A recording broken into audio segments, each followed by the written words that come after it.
Les fonds sous-marins sont bien sûr l'autre attraction de l'île Maurice. Et vous allez voir que parfois, sous l'eau, on peut nouer des amitiés particulières.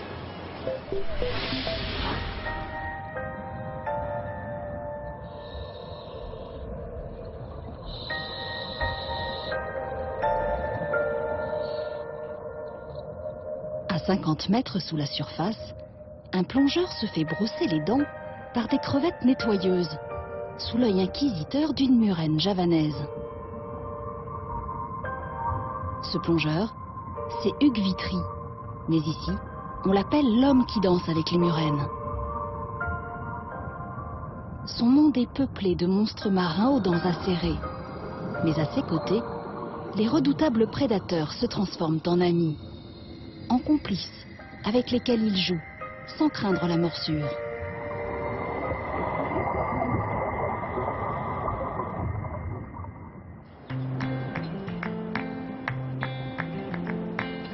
Nous sommes à l'île Maurice. Au cœur de l'océan Indien, c'est le paradis des sportifs en quête de sensations fortes et des touristes amateurs de farniente et de sable blanc. Mais si l'on cherche Hugues Vitry, aucune chance de le trouver sous un parasol ou au bord d'une piscine. Ce drôle de personnage, professeur de plongée dans le nord de Maurice, ne quitte que très rarement son bateau. La plongée, c'est son gagne-pain, mais surtout une véritable obsession. À l'en croire, ses amis les plus proches se trouveraient même sous l'eau, plutôt que sur terre. Sur ce site, on va plonger pour voir les murènes que je connais depuis très longtemps, avec qui je joue. On entretient une relation d'amitié presque amoureuse depuis plusieurs années.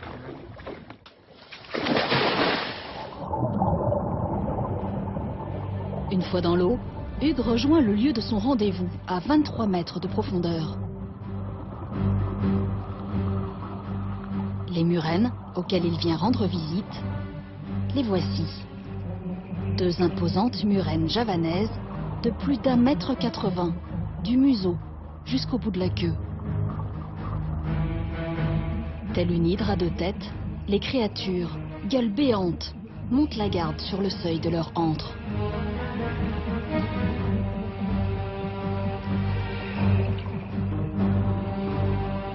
Avec leurs dents tranchantes et leur caractère bien trempé, les murènes peuvent infliger des blessures graves et profondes.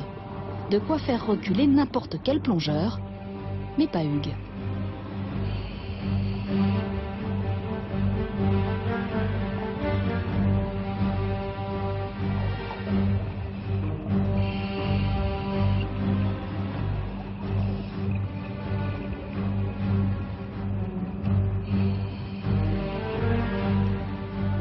Pour établir cette relation hors du commun avec ses murènes, Hugues a dû prendre tout son temps. Faire preuve de beaucoup de patience pour gagner peu à peu leur confiance. Pour s'habituer à un animal, il faut être présent tout le temps, démontrer une attention, et à un moment, il y a une relation qui s'installe. Et puis la deuxième étape, au bout d'une année ou plus, donc on peut se hasarder à la toucher sous le menton. Et la troisième étape consiste à rester loin, à la faire réagir à un code, à un bruit, à un son, pour voir si elle sort, si elle vient. En tout, la phase d'approche a duré plus de 10 ans. Mais même après 10 ans, les impressionnantes demoiselles restent des bêtes dangereuses. Hugues est d'ailleurs bien conscient qu'il joue parfois avec le feu. Mais il n'a jamais eu d'accident jusqu'à présent et savoure donc chaque instant qu'il passe avec ses murènes. Ces animaux qu'on considère comme agressifs, méchantes, monstrueuses, moi je pense que c'est vraiment un animal merveilleux avec qui j'éprouve beaucoup de plaisir à partir, à jouer avec.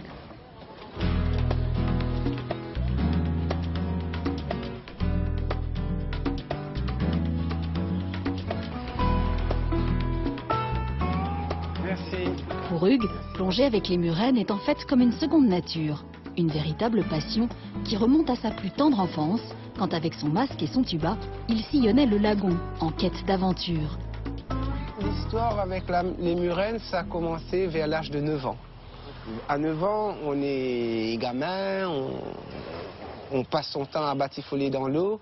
Et je ne sais pas comment, à quel moment, cette murène que je voyais tout le temps, je savais où elle habitait, je savais son trou. Et à force de passer, à force de voir cette murène, il y a une relation qui s'est établie naturellement entre nous.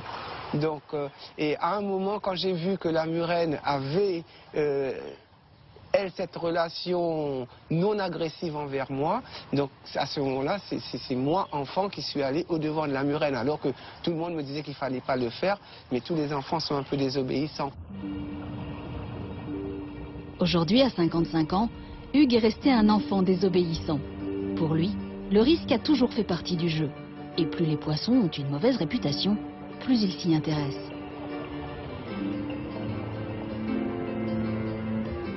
Celui-ci, avec son allure de monstre préhistorique, est un poisson-pierre. Sur son dos, une dizaine d'épines empoisonnées qui expédient à l'hôpital ceux qui ont le malheur de s'y frotter.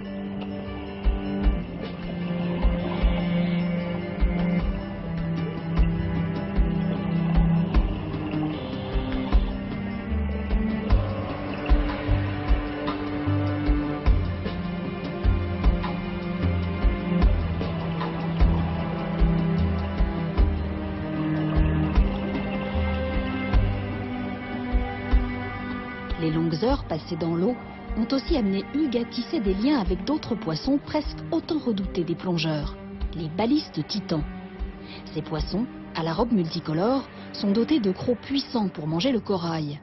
Et ils ont la fâcheuse réputation de mordre les imprudents qui approchent trop près de leur nid.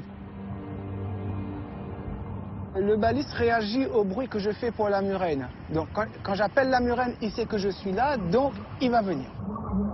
Ce baliste est devenu tellement familier que Hugues peut littéralement le diriger au doigt et à l'œil. Je fais ce que j'en veux, donc je peux lui dire pose par ici, je veux l'autre profil, et ben monte, descend, donc tu gênes par là, donc ça c'est un peu marrant, ça fait marrer un peu tout le monde.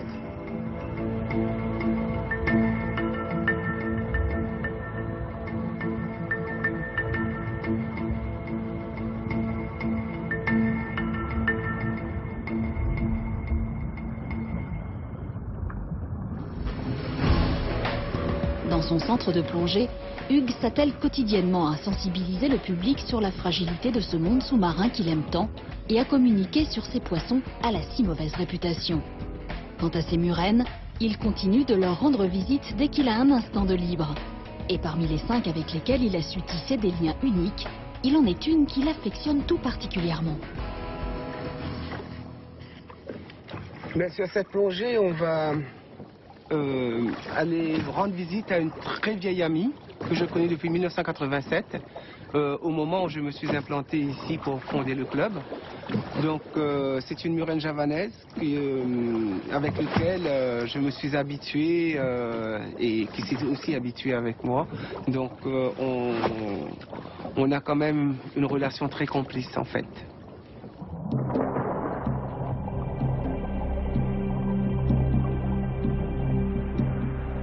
Cette fois, Hugues emploie une approche différente. Inutile pour lui d'aller au-devant de la murène, c'est la murène qui viendra à lui. Pour trouver la murène, je vais pas la chercher en fait, je vais l'appeler.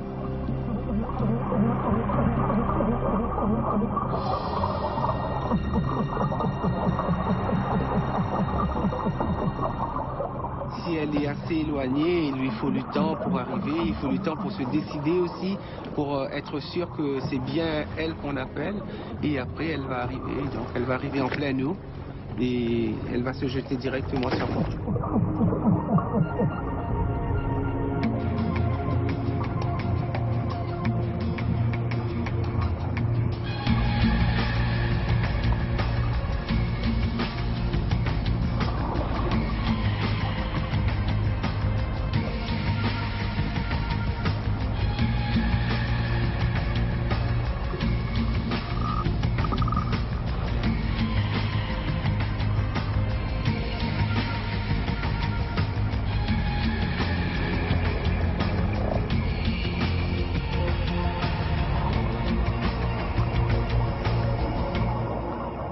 ça arrive des fois qu'elle reste pendant une vingtaine de minutes avec moi et elle quitte pas, elle revient pas dans son trou. Chose qui est très rare pour les murènes parce que les murènes ont besoin d'avoir le bout de la queue accroché à quelque chose de façon à pouvoir se rétracter en cas de danger. Donc quand elles se mettent à l'eau comme ça, en pleine eau avec une personne, donc elle est complètement vulnérable et il faut vraiment qu'elle soit en confiance pour être comme ça.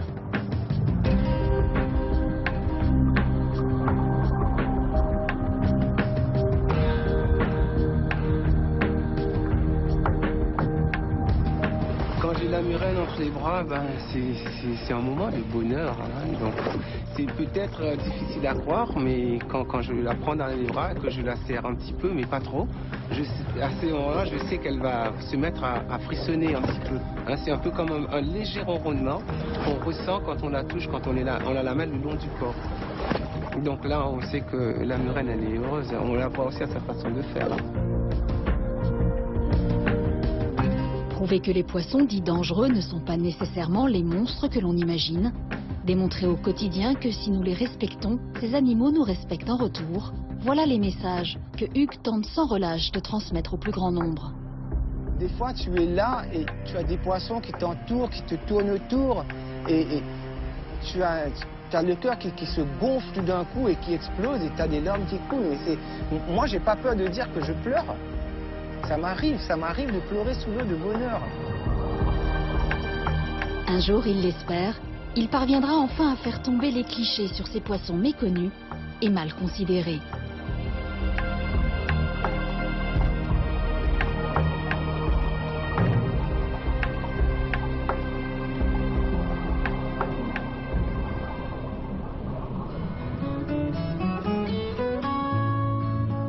Dans ces plaines et sur ces hauts plateaux, la petite République de Maurice cultive la canne à sucre, le